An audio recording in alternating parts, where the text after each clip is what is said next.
Capítulo 1. O Sarado.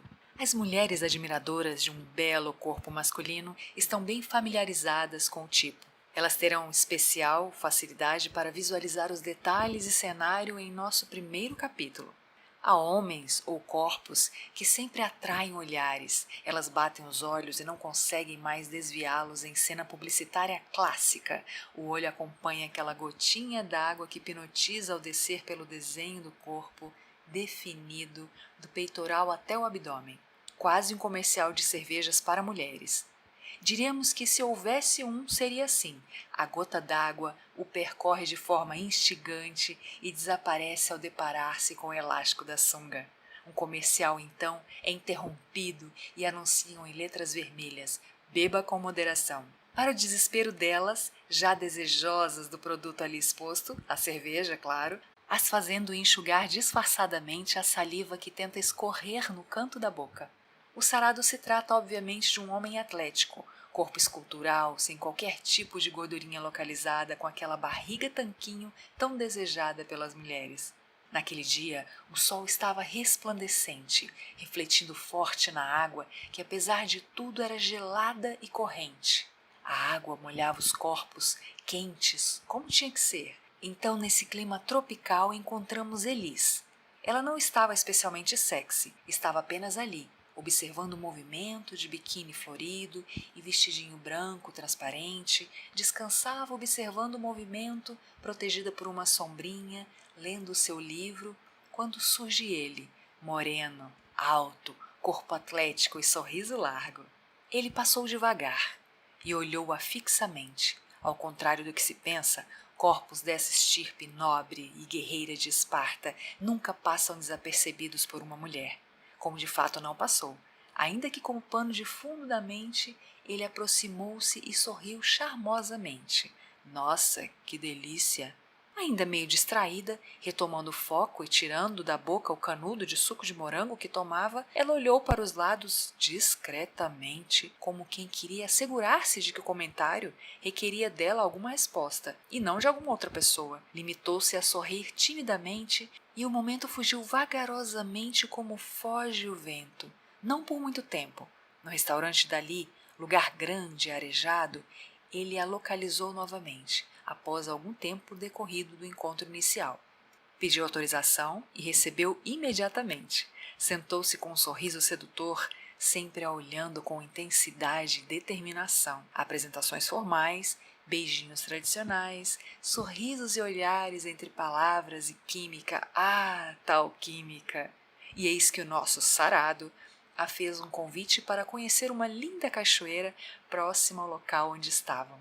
Era uma opção interessante, era uma pessoa interessante, era um dia iluminado e agradável. Por que não? Ele se divertia com a situação tão atípica. Convite feito, convite aceito. Ela sabia que a possibilidade hipnótica de conferir com mais detalhe aquele corpo sarado, no fundo tinha influenciado a anuência imediata. A luz atravessava a íris do olho dela, dando-lhe contornos mais claros, e o inusitado da situação despertou-lhe sentimentos raros, liberando adrenalina e emoção, naquele dia que Elis pensou que seria tão tedioso e rotineiro. Os olhos destaparam-se para a aguda percepção da natureza, ao passo que a sua mente, tomada de reflexões rápidas, a faziam maravilhada por estar ali. E Elis não sabia ao certo como terminaria aquele episódio tão incomum. Ele provavelmente pensara estrategicamente o convite, mas a estratégia não levou em conta, e nem poderia, o fato de que ela não sabia nadar. No final das contas, isso que seria um empecilho contribuiu para o conjunto da obra, uma vez que foi desculpa suficientemente conveniente para que aquele deus grego pudesse levá-la de forma quase heróica, com seus braços fortes, por entre as águas. A água evaporava-se na pele quente. O jogo de sombras e luz corrente, refletida nas águas, criava um ritmo visual, e os sons, uma trilha sonora também ritmada para o momento. Não houve conversas nem jogos, as mãos quentes na água gelada se puxaram e com especial perícia as dele exploravam o corpo atrevidamente de Elis. Ela, levada pelo desejo e pela situação, não ousou questionar ou interromper a corrente natural das coisas, corrente que progredia voluptuosamente e sintonizava com a alternância entre os movimentos suaves do ambiente. Ele era um expert do desejo, por assim dizer, pois conseguia o que queria e a incitava com a intensidade e a habilidade.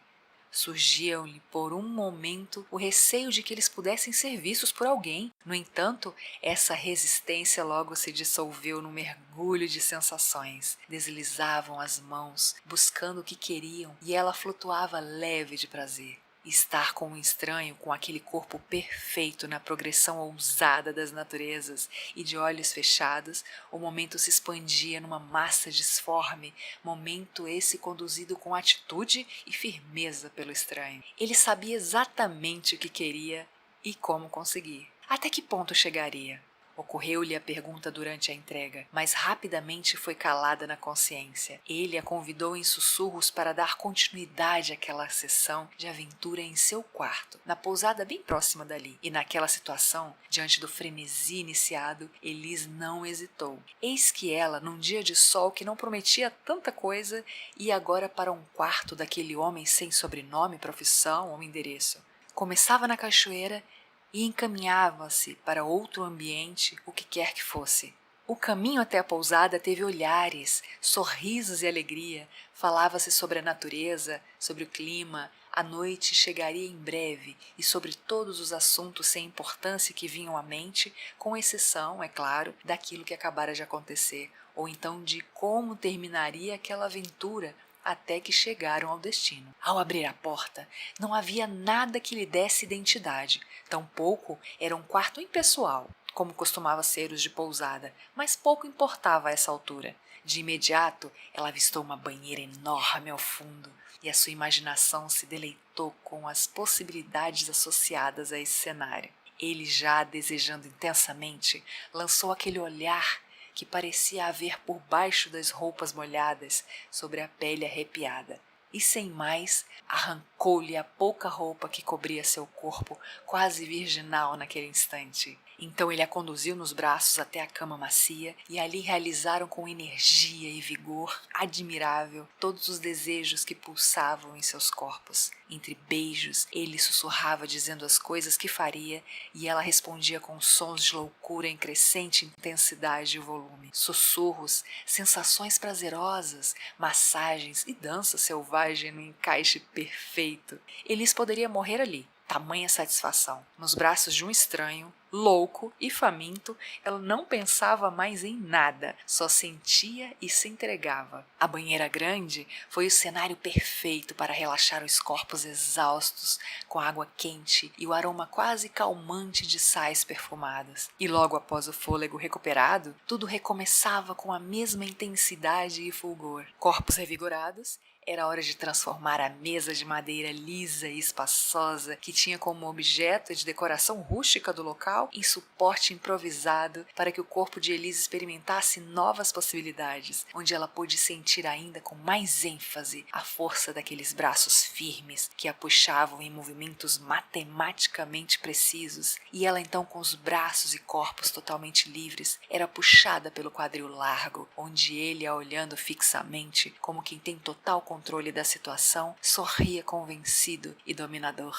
Elis não precisou nem insinuar nada. Ele adivinhou-lhe os pensamentos, realizando as fantasias uma a uma, como quem já parecia conhecer os seus desejos mais íntimos, nunca antes revelados a ninguém. Depois de horas de muito prazer e loucura, adormecer foi inevitável. Ela adormeceu sorrindo e, ao acordar, o deus grego já não estava mais lá. Havia uma rosa vermelha no travesseiro, ao lado dela com um bilhete com palavras picantes, um número de telefone e a conta da pousada para pagar.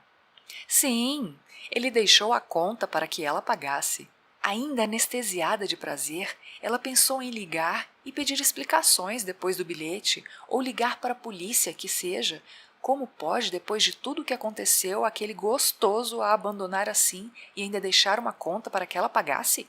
Mas se imaginando ridícula, contando em detalhes a sua aventura à polícia ou a quem quer que seja, ela repensou, respirou, devagar. Ele sentia naquele instante um misto de raiva, indignação e ao mesmo tempo saciedade plena e total. Era um amante profissional. Certeza, ela ria por dentro da situação sem saber ao certo o que fazer, se achando louca e feliz. De repente o número do celular poderia até estar errado, ou então ele, consciente de sua virilidade, tinha certeza que Elise o procuraria novamente, ela pensava.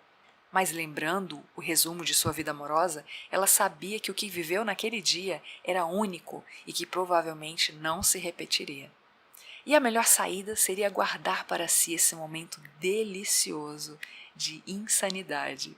Nem mesmo Tati, sua melhor amiga, que já havia lotado seu celular com mensagens investigativas, saberia a respeito. Então sorriu para a atendente, aceitou a situação, se recompôs e saiu devagar, ainda sentindo o cheiro dele em sua pele. Conta paga, número do telefone no lixo, ela preferiu assim. Elis não queria pedi-lo em casamento ou pedir o ressarcimento do valor pago pelo quarto, e muito menos procurá-lo por aí, loucamente. O que aconteceu naquele dia já era o bastante para que ela se lembrasse dessa aventura para o resto de sua vida. O dia que Elis conheceu um desconhecido mais delicioso de sua vida. Ela delirava, rindo discretamente. Na volta para casa, Elis nem precisava fechar os olhos para sentir o corpo ainda em êxtase. A vida real tem dessas coisas, e as mulheres merecem umas loucuras de vez em quando, mesmo que nunca sejam reveladas. Fora que esse é um excelente cosmético para a pele, um excelente exercício para o coração e um ótimo alimento para a alma. Esse falecido, apesar de ter dado a Elis mais prazer que prejuízo, assim como os demais mocinhos que lerão a seguir, foi enterrado naquele dia por Elis, e ela seguiu feliz e contente, vivendo linda e poderosa um dia de cada vez, guardando consigo esse segredo em seu coração. Nos próximos capítulos, espero que se divirtam com as tragicomédias de uma vida amorosa, porque esse é apenas o começo de uma longa lista. Aguardem!